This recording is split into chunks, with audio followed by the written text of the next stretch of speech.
भारत विकास के पथ पर बढ़ रहा है, जल संकट की चुनौती उतनी ही बढ़ती जा रही है। अगर देश ने पानी की बचत पर ध्यान नहीं दिया, पानी का दोहन नहीं रोका, तो आने वाले दशकों में स्थिति बहुत ज्यादा बिगड़ जाएगी। और हमारे पूर्वजों ने हमें पानी दिया है, ये हमारी जिम्मेवारी है कि हमारी आगे वाली पीढ़ी को हमें पानी सुरक्षित देकर के जाना चाहिए। इससे बड़ा कोई पुण्य नहीं है। और इसलिए हम तय करें कि हम पानी को बर्बाद नहीं होने देंगे, हम पानी का दुरुपयोग नहीं होने देंगे, हम पानी के साथ पवित्र रिश्ता रखेंगे। ये हमारी पवित्रता पानी को बचाने के लिए काम आएगी। ये देश की वर्तमान पीढ़ी का दायित्व है कि वो आने वाली पीढ़ियों के लिए अभी से अपनी जिम्मेदारी निभाएं। भाई और बहनों, हमें वर्तमान की स्थिति को बदलना भी है और भविष्य के संकटों का अभी से समाधान भी तलाशना है। इसलिए हमारी सरकार ने वाटर गवर्नेंस को अपनी नीतियां और निर्णयों में प्राथमिकता पर रखा है। बीते 6 साल में इस दिशा में अनेक कदम उठाए गए हैं। प्रधानमंत्री कृषि सिंचाई योजना हो या हर खेत को पानी अभियान हो, पर ड्रॉप मोर क्रॉप इसका अभियान हो, या नमामि गंगे मिशन, जल जीवन मिशन या अटल भूजल योजना, सभी पर तेजी से काम हो रहा है। साथियों, इन प्रयासों के बीच ये भी चिंता का विषय है कि हमारे देश में वर्षा का अधिकांश जल बर्बाद हो जाता है। भारत वर्षा जल का जितना बेहतर प्रबंधन करेगा, उतना ही ग्राउंड वाटर पर देश की निर्भरता कम होगी। और इसलिए कैच द रेन जैसे अभियान चलाए जाने और सफल होने बहुत जरूरी है। इस बार जल शक्ति अभियान में विशेष ये भी है कि इसमें शहरी और ग्रामीण क्षेत्र दोनों को शामिल किया जा रहा है।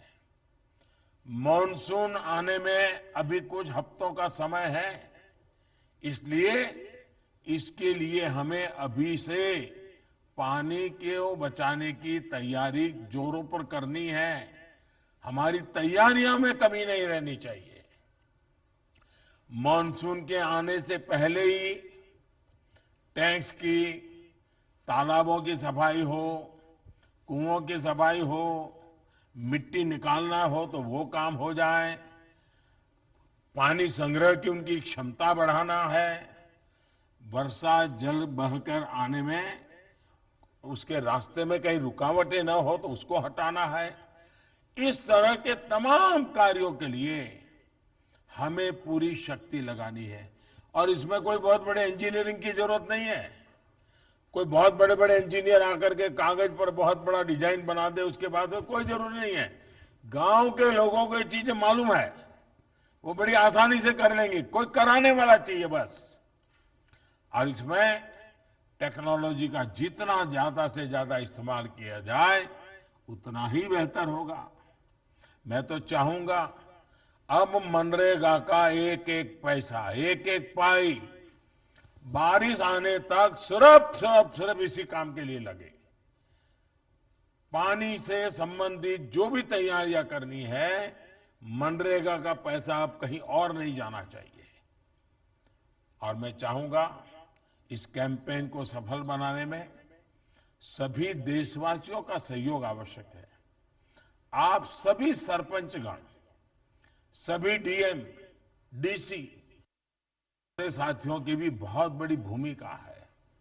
मुझे बताया गया है कि आज इसके लिए विशेष ग्राम सभाएं भी आयोजित की गई हैं और जल शपथ भी दिलाई जा रही है। ये जल शपथ जन जन का संकल्प भी बनना चाहिए, जन जन का स्वभाव भी बनना चाहिए। जल को लेकर जब हमारी प्रकृति बदलेगी तो प्रकृति भी हमारा साथ देगी। हमने बहुत बार सुना है कि अगर सेना के लिए कहा जाता है कि शांति के समय जो सेना जितना ज्यादा पसीना बहाती है, युद्ध के समय खून उतना कम बहता है। मुझे लगता है ये नियम पानी को भी लागू पड़ता है। अगर हम पानी बारिश के पहले अगर हम मेहनत करते हैं, योजना करते हैं, पानी बचाने का काम करते हैं, तो अकाल के कारण जो अरबों खरबों का नुकसान होता है और बाकी काम रुक जाते हैं, सामान्य मानवी को मुसीबत आती है, पशुओं को पलायन करना पड़ता है, ये सब बच जाएगा। इसलिए जैसे युद्ध में शांति के समय पसीना बहाना एक मंत्र है, वैसे ही जीवन बचाने के लिए वर्षा के पहले जितनी ज्यादा मेहनत करेंगे उतना उपकारक होगा। भाइयों और बहनों, वर्षा जल से संरक्षण के साथ ही हमारे देश में नदी जल के प्रबंधन पर भी दशकों से चर्चा होती रही है। हमने देखा है कई जगह पे डैम बने हैं, लेकिन डिसिल्टिंग ही नहीं हुआ है। अगर हम थोड़ा डिसिल्टिंग करें, उसमें जरा जो इंजीनियर है उनके मार्गदर्शन में करना चाहिए, तो भी पानी ज्यादा रुकेगा तो ज्यादा दिन चलेगा। और इसलिए उसी प्रकार से हमारी नदियां, हमारे कैनाल, ये सारी चीजें हैं, बस करने की जरूरत है। देश को पानी के संकट से बचाने के लिए इस दिशा में अब तेजी से कार्य करना हम सबकी जिम्मेवारी है।